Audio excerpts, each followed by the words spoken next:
Pak mu biasa makan aiskrim goreng. Ni Yusuf nak buat aiskrim goreng ni. Dia celup-celup tepung dulu. Dia pun goreng dalam koli tu.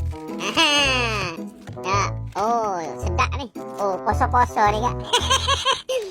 Oh, dah. Nampak kismis molek. Bukan kismis. Tak orang panggil putih panggil keranci. Oh, keranci. Payuh nak kecik. Tu. Dia goreng dalam koli tu. Dia celup tepung tu. Dah. Oh, nampak keranci. Keranci. Aku sebut kismis. Aku suka kau orang. Dah. Awak banyak sikit. Kita pergi makan dalam tu. Aiskrim goreng. Pelik-pelik lah. Pak kita pun ada. Dia tu jual tu. Mari. Tu. Nama gapa tahu budak tu. Dia jual. Tapi dia jual tu sekut aiskrim. Apa nampak supa dengan sirup pisang.